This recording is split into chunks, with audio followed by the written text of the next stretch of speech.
My World War I project topic is the Western Front in 1918. So, before anything happened, on March 20th, 1918, this is what the Western Front looked like. But on March 21st, 1918, near the Somme River in France, the German army launched its first major offensive on the Western Front in 2 years.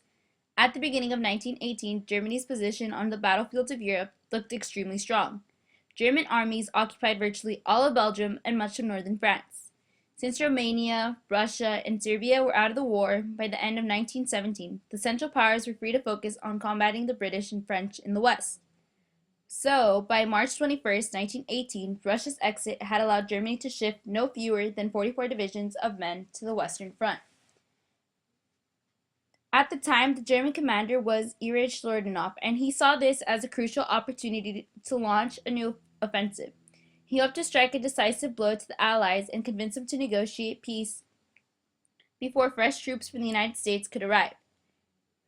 The previous year, in November 1917, he submitted his plan for the offensive that would become known as the Kaiser's Battle.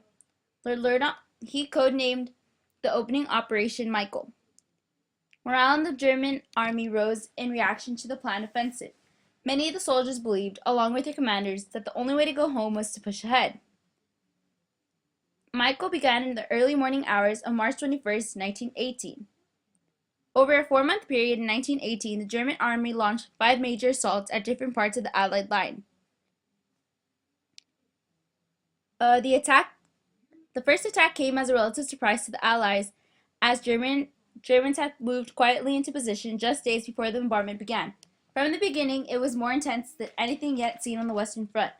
Ludendorff had worked with experts in artillery to create an innovative, lethal ground attack, featuring a quick, intense artillery bombardment, followed by the use of various gases, including first tear gas, then lethal phosphogen and chlorine gases. He also coordinated with the German air service to maximize the force of his offensive. By the end of the first day, German troops had advanced more than 4 miles and inflicted almost 30,000 British casualties.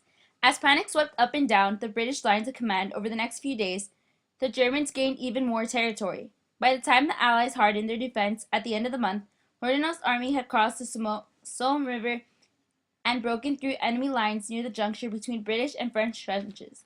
By the time Ludendorff called off the first stage of the offensive in early April, German guns were trained on Paris, and their final desperate attempt to win World War I was in full swing.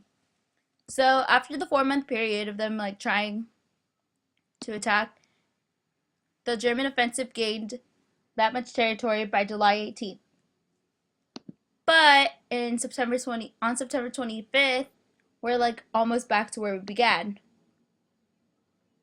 And since the climatic battles of September 1918 saw the rupture of the Hindenburg Line, and on the 11th hour, on the 11th day of the 11th month of 1918, the armistice went into effect, and this was the territory they had the day before.